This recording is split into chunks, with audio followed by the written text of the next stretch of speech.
Salutations, Jones Nation. Welcome back to the show.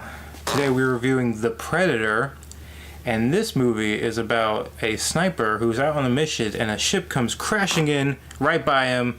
Spoiler alert, belongs to a predator.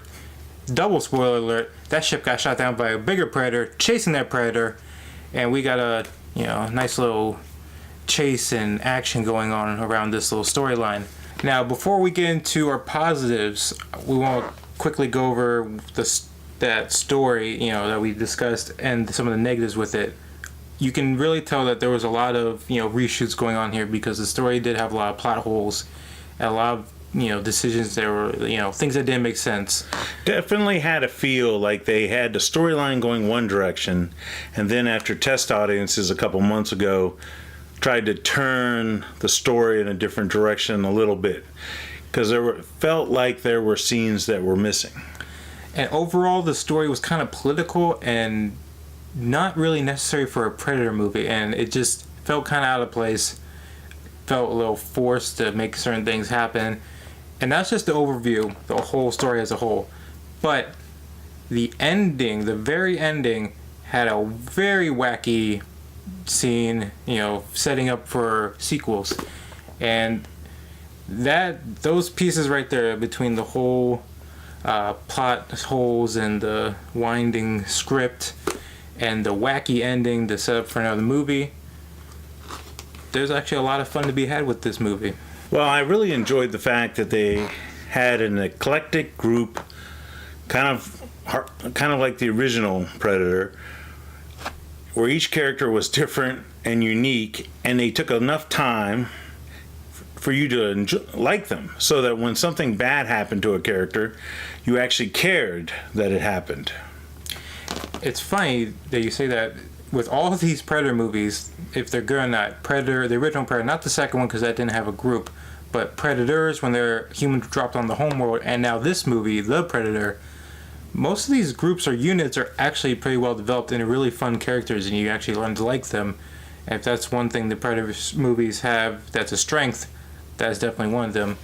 But I told you in the theater, if they took this unit, the squad from the movie, and placed them in another movie where they're fighting different bad guys or humans or terrorists or bad guys or whatever, I'd pay to watch that movie because that unit themselves practically made the movie along with the action. But the fun that those characters had, their unique backgrounds and how they acted, that really kept me engaged with this movie. Now, as a quick side note, if you're thinking this is going to be an intense thriller like the first Predator, you're going to have a bad time. This is more of an action sci-fi movie than it is a thriller. They show these Predators on screen for minutes on end. There is no suspense. It's just action, killing, shooting. And if you know what you're getting into, you will enjoy it. But you will hate it, like the guy beside me, if you suspect it to be a thriller, just like the original one Predator, manslaughtering this one group. No, it's action, bunch of people, bunch of stuff going on. If you know that, you'll like it. Yeah, they clearly understand that their core audience already knows what Predators are and are going there for the fun of it. And so you've got the tough guy hero, you've got several strong female characters in this, a great ensemble cast, and they let the Predator roll. There's Predator action all over the place. Some of the jump cuts make it a little hard to follow in the action, but hey, that's the modern action. Unfortunately, that is now the standard.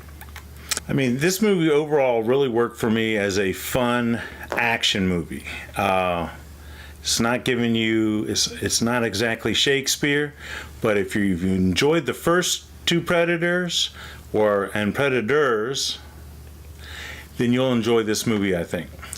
Yeah, and with our reviews, we want to talk about the fun factor can trump a bad storyline.